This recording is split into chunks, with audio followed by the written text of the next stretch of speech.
अस्सलाम वालेकुम, my name is Ijaz Ahmad. तो आज का जो मेरा टॉपिक है ना, वो है जी कार्पल टनल सिंड्रोम। आइए कार्पल टनल सिंड्रोम को देखते हैं क्या चीज़ है।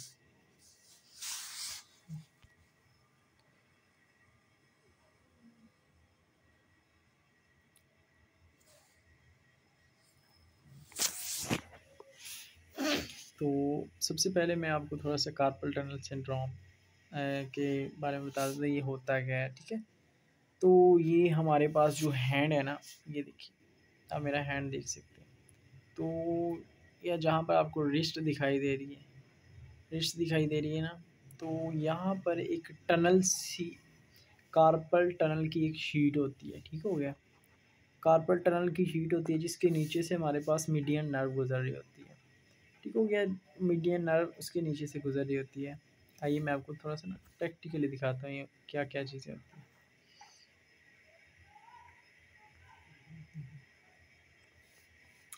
तो कार्पल टनल सिंड्रोम क्या होता है कि ये हमारे पास कन थोड़ा-सा पहले ना मैं आपको एनाटॉमी समझाता हूँ, फिर आपको अच्छे तरीके से पता चल जाएगा क्या होती है चीज़ें।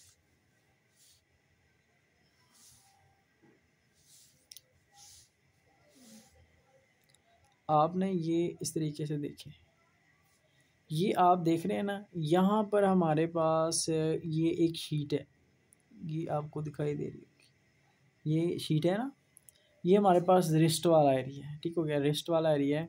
तो यहाँ पर हमारे पास ये रेड-रेड मैंने शो किया, ये एक शीट है, कार्पल टनल शीट इसको बोलते हैं, ठीक हो गया? ये एक शीट होती है, इसके नीचे से हमारे पास ये देखिए आपको दिखाई दे रहा होगा, ये नर्व गुज़र रही हैं। इसको बोलते हैं मीडियन नर्व। ये इसके नीचे से गुज़रती है। तो ये जब इसके नीचे से गुज़रती है ना, तो जब हमारे पास अब यहाँ से ये जो शीट है इसके नीचे से ये इस तरीके से ये कह लो कि एक शीट है, ठीक है? ये रिस्ट वाले एरिया में। अब इसके नीचे से स्ट्रक्चर पास कर रहे हैं।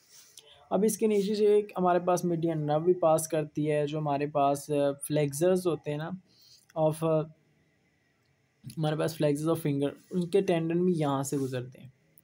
अब हमारे पास होता क्या है? एक्चुअली मसला कहाँ पर आता है और कार्पल टनल सिंड्रोम कब हम इसको बोलते हैं? ये हमारे पास impingement of the median nerve in the wrist, यहाँ पर जो मीडियन नर्व का वो दब जाना, उसको बोलते हैं कि ये जी एक कार्पल टनल सिंड्रोम है। इसको इंट्रैपमेंट न्यूरोपैथी भी बोलते हैं, ठीक हो गया? अब हमारे पास होता क्या है कि ये क्यों ऐसा हो जाता है, ठीक हो गया? अब हमारे पास जब यहाँ से जो टेंडन पास कर रहे हैं, उनमें इन्फ्लेमेशन आ जाए, जो कंप्यूटर वर्कर होते हैं, ठीक हो गया? कंप्यूटर वर्कर वो इस तरीके से अपना हैंड बार-बार चलाते रहते हैं, वो टाइपिंग कर रहे होते हैं, ठीक हो गया? जिनका ज़्यादा हाथ से करने वाला काम है, उनमें भी ये प्रॉब्लम आ जाती है, ठीक है? तो यहाँ पर इन्फ्लेमेशन हो जाती है, जब इन्फ्लेमेशन होगी तो स्ट्रक्चर मीडियन नर्व भी पास करिए, तो वहाँ इन्फ्लेमेशन होगी तो उसको प्रेस करेगी, जो नर्व्स है ना उसको प्रेस करना स्टार्ट कर देंगे, ठीक है? तो इस वजह से ये हमारे पास प्रॉब्लम आती है। अब एपिडेमियोलॉजी हम देखते हैं कि female for out number males. अब फीमेल्स जो होती है ना 10:1, आप देख सकते हैं कि 10:1 के लिहाज से ये हमारे पास मसला आ रहा होता है।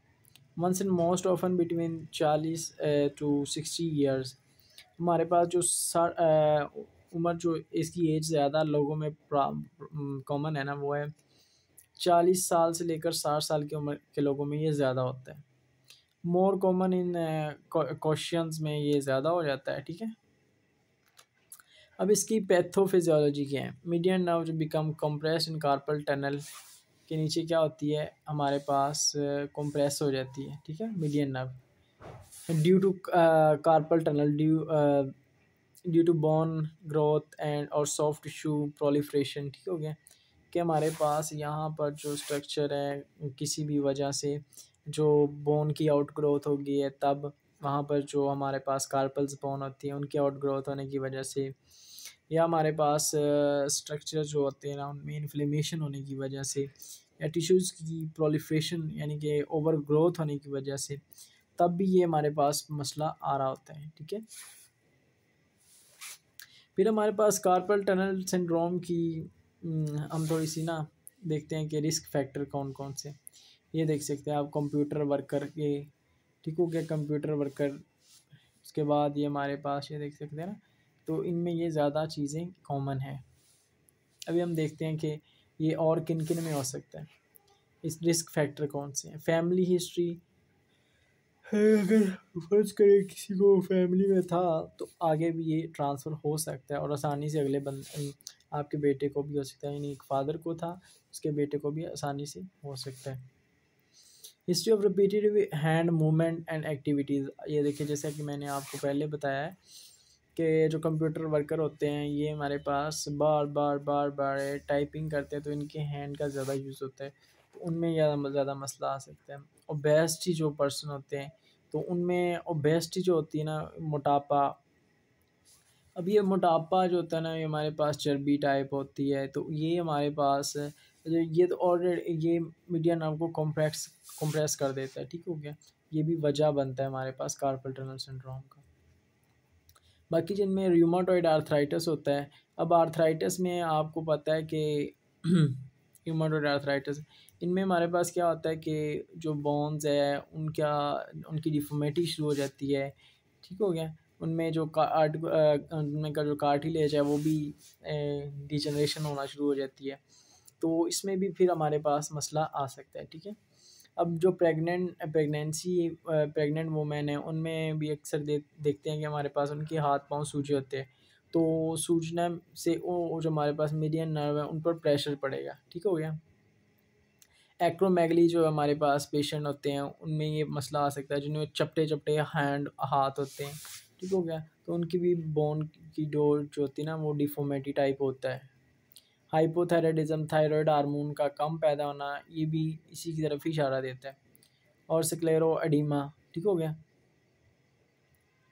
स्क्लेरोडर्मा जो है इसमें भी ये मसला आ सकता है, ठीक हो गया। तो रिस्क फैक्टर हमने क्या देखे, एक फैमिली हिस्ट्री देखी, दूसरा हमने देखा कि ओबेसिटी पर्सन में, और जो कंप्यूटर वर्कर है, ठीक हो गया, रूमेटॉइड आर्थराइटिस, प्रेगनेंसी, एक्रोमेगली के पेशेंट में, हाइपोथायराइडिज्म और स्क्लेरोडर्मा में ही आ रहा होता है। ओके, मसला ज़्यादा आ रहा था।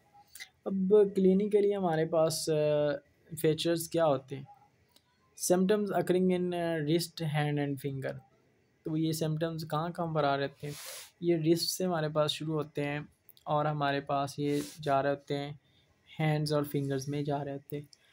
इसमें हमारे पास पेन आएगी, नमनेस और टिंगलिंग सेंसेशन आएगी, पैरास्थेसिस आएगी, ठीक हो गया। हमारे पास हाथ जो है ना सुन सुन हो जाएंगे। अभी ये आप ये इस पिक्चर में देखिए ज़रा, मैं आपको थोड़ा सा बताता हूँ कि जो हमारे पास मीडियन नर्व होती है ना, ये देखिए ये इतने एरिया को मीडियन नर्व सप्लाई कर रही होती है, ठीक हो गया। इतने एरिया को कौन सी नर्व सप्लाई कर रही होती है, यहाँ से, सॉरी यहाँ से, ये जो होती है हमारे पास थंब, थंब हो गया, ठीक हो गया, थंब, उसके बाद ये, ठीक हो गया, उसके बाद ये थ्री फिंगर को कौन सप्लाई कर रही होती है, ये हमारे पास सप्लाई कर रही होती है मीडियन नर्व सप्लाई कर रही होती है। तो जब हमारे पास मीडियन नर्व आती है तो इनमें पेन हमारे पास हमें महसूस होती है, हमें नमनेस, टिंगलिंग, ठीक हो गया, ये चीज़ें महसूस होती है, आप देख सकते हैं, ठीक हो गया।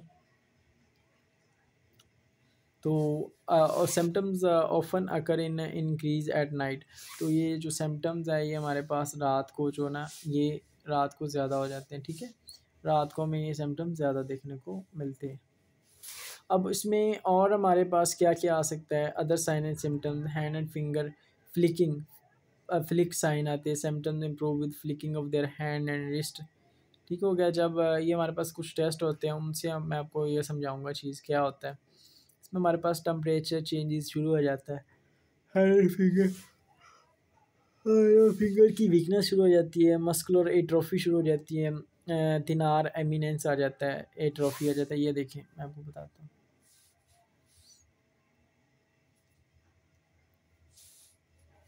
ये देखिए ये जो मसल्स आपको दिखाई दे रहे हैं ना, ये thenar eminence, sorry sorry sorry sorry sorry, ये देखिए ये आपको मसल दिखाई दे रहे हैं, ये देखा ना, एट्रोफी स्टार्ट होगी, मसल्स का जो साइज़ वो भी डिक्रीज़ होगी, तो इसमें ये मसले आ रहे होते हैं, ठीक है। फिर हम देखते हैं कि हम डायग्नोज कैसे कर सकते हैं। हमारे पास कुछ क्लिनिकल टेस्ट होते हैं, टेस्ट होते हैं। नंबर वन है कार्पल कंप्रेशन टेस्ट। हम जो होता है ना, कार्पल जो होता है उसको, ये देखिए, कार्पल कंप्रेशन टेस्ट इसको बोलते हैं। इसमें हमारे पास कार्पल को ना थोड़ा प्रेस करते हैं, जो कार्पल टनल होता है उसको प्रेस करते हैं, प्रेस करके देखते हैं कि आया कि साइन सिम्टम्स आना शुरू हो गए। फिर हमारे पास तीसरा है टिनल पॉजिटिव टेस्ट। ये देखिए, ये आपको ये दिखाई दे रहा होगा, ये देखिए, ये टिनल टेस्ट है। इसमें ये बंदा क्या करता है, यहाँ पर ये जो एरिया है इसको टैप करता है, ये फिंगर के साथ ना टैप करेगा। टैप करने से हमारे पास क्या होगा, वहाँ पर साइन एंड सिम्टम्स इंक्रीज होंगे। नमनस नमनस आना शुरू हो जाएगी, पेन होगी, नमनस आएगी, ठीक हो गया। दूसरा हमारे पास टेस्ट है जी फैनल टेस्ट। ये आप पिक्चर में देख सकते हैं फैनल टेस्ट, ये देखिए, ये आपको फैनल टेस्ट। आप ना इस तरीके से इसको 10 to 20 सेकेंड रखेंगे, तो इससे क्या होगा, हमारे पास साइन एंड सिम्टम्स बनने स्टार्ट हो जाएंगे। फिर हम नर्व कंडक्शन स्टडी से भी इसका देख सकते हैं, ठीक है। आगे हमारे पास इसका ट्रीटमेंट क्या है, इसका कंजर्वेटिव ट्रीटमेंट है। हमने अब देखिए, बंदा ओबेस्ट है, तो ओबेस्ट के लिए हम क्या करेंगे, उसको कहेंगे वेट लॉस करें। May have some relief with ice rest may be beneficial. अब ये देखिए, जब बंदा ओवर यूज हैंड कर रहा था उसको हम रेस्ट का मशवरा देंगे, ठीक हो गया। और इन्फ्लेमेशन के लिए हम आइसिंग रिकमेंड करते हैं, आइसिंग करें वहाँ पर। आइसिंग से क्या होगा कि हमारे पास वहाँ पर सोजिश कम हो जाएगी। हमने डिक्रीज रेपिटेटिव एक्शंस, वही जो अब कंप्यूटर वाला पर्सन था वो रेपिटेटिवली अपनी टाइपिंग कर रहा था, उसको हम कहेंगे कि आप इसको कम करें, ठीक हो गया, आप उसको कम करें, यानी इतना ज़्यादा काम मत करें। हम नाइट स्प्लेन लगा देंगे, ये देखें, ताकि उसको इमोबिलाइज कर दें हम, ठीक हो गया, नाइट स्प्लेन लगा देंगे। फिर हैंड एर्गोनॉमिक्स उसको सिखाएंगे कि आपने किस तरीके से वर्क करना है, ठीक हो गया। फिर अगर इनसे भी रिलीफ ना हो रहा तो आखिरकार हमें जो कार्पल टनल है उसको उसको काटना पड़ता है, उसको रिलीज़ करना पड़ता है सर्जरी के ज़रिए, ठीक हो गया। ओके, उम्मीद है आपको ये वीडियो मेरी पसंद आई है। ओके, अल्लाह हाफिज़।